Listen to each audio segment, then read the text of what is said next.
Welcome sa Dries TV. Kung interesado ka sa ganitong news, huwag kalimutang isubscribe ang ating YouTube channel. Maraming salamat! Welcome po ulit sa ating panibagong update tungkol kina Kim and Paolo Abilino. Sa bawat update natin, tatalakayin natin ang mga pinag-uusapan sa mundo ng social media tungkol kina Kim and Paolo Abilino. Kaya naman kung hindi pa po kayo nakasubscribe dito sa ating channel nako, i-click nyo na po yan and isama nyo na din ang bell button.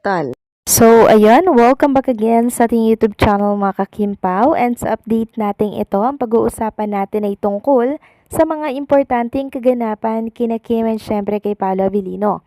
Pero bago po ang lahat, nais ko lamang magpasalamat sa inyong mga patuloy na pagsuporta sa mga update natin. Kaya naman bilang pasasalamat, narito ang mga napili nating komento patungkol po yan sa naging previous update natin. Unang komento mula po ito kay Ginang Norma Cole. Sabi niya, Dries, good AM. Salamat sa team song The Alibay. Tama talaga sa kanila ni Kim at Paolo. Naka-inspired. Masaya pakinggan at salamat din na nagkasama na sila sa England. Para sa akin, silang aking kaligayahan, lalo na senior na rin ako. Mahal na mahal ko itong couple na to. God bless as always. Maraming salamat sa komento, Ginang Norma Cole. Tama po kayo dyan. Maging ako, pinakinggan ko po ng buo yung team song ng The Alibay. And parang naisip ko nga na parang bagay ito kay Kim and Paolo Abilino in real life.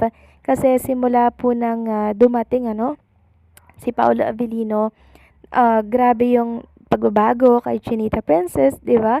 Mas lalo siyang naging masiyahin, mas lalong naging bubbly, di ba?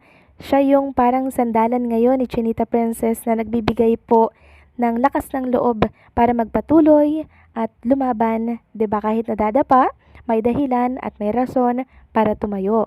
Maraming salamat sa komento, Ginang Norma Cole.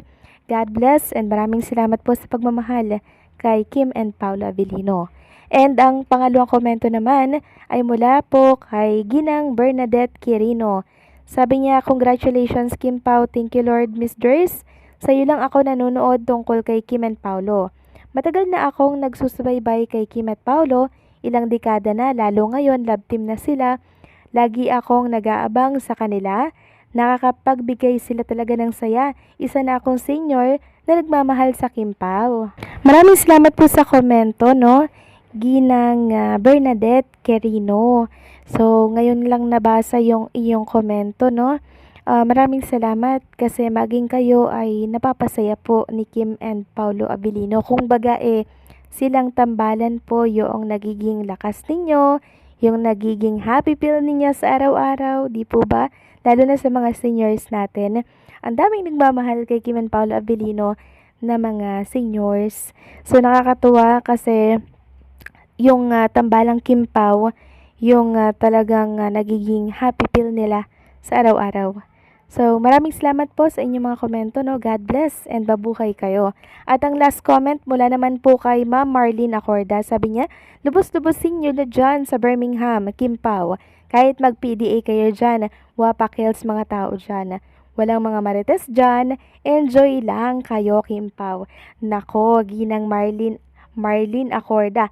Di kayo sure na walang marites dyan. Kasi sa topic natin, sa update ngayon, meron akong ipapakita sa inyo na kung saan isang marites nga po ang nakakuha ng video kay Kim and Paolo Abilino. Hindi ko alam sa Birmingham ba to o sa London. Basta ikakatuwa to ng lahat mga kakimpaw. So maraming salamat sa inyong mga komento God bless and syempre mabuhay kayo. So eto na nga yung good news. Ito yung video na kung saan in-upload sa mundo ng social media. Nakuha ko to kay Jinga Bells Vlog. Credit po sa inyo.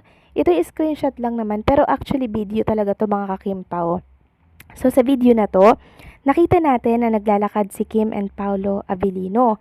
Nagmamadali talaga silang sumakay sa kotse. Isang kotse lang yung sinakyan nila tapos tabi po sila sa loob. Sa passenger seat po sila sumakay mga kakimpaw, no? So, since nagmamadali sila, hindi na po na-open ni Paolo Abilino yung door for Chinita Princess kasi nagmamadali nga po sila, di ba?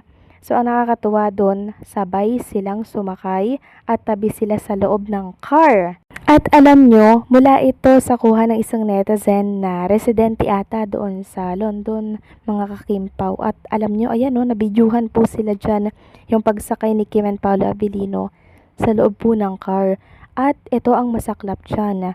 Ini-issue po ngayon ng iba na bakit daw hindi pinagbuksan man lang ni Paolo Abilino si Chinita Princess ng pintuan. Ito, babasahin ko po sa inyo mga kakimpaw ha.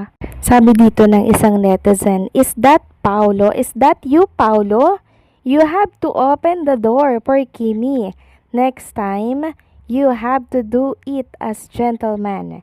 Just a reminder from Senior here in Canada." Kaya nag-reply po yung nag-upload. Sabi po ni Jinga Bells, gusto niya ata yung mala teleserye ang ganap. Magagawa pa ba yan? So magagawa pa ba yan kung hectic ang schedule nyo pareho at kailangang magmadali? Oo nga naman, 'di ba? Hindi naman lagi mga kakimpaw na maging gentleman tayo. Lalo na pag nagmamadali at halata naman yan sa lakad ni Kim and Paolo Abilino sa video at sa screenshot na nasa screen po ninyo.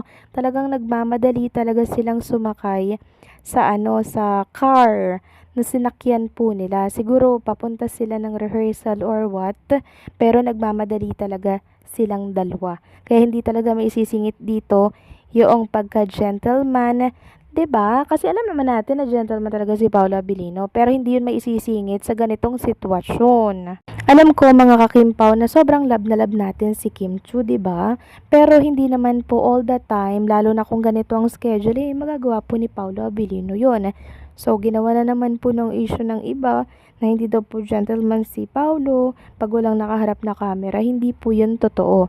Alam natin na si Paolo Abilino sobrang caring po niyan kay Chinita Princess. Pero pagka ganito po na hectic ang schedule, nasa ibang bansa sila, 'di ba?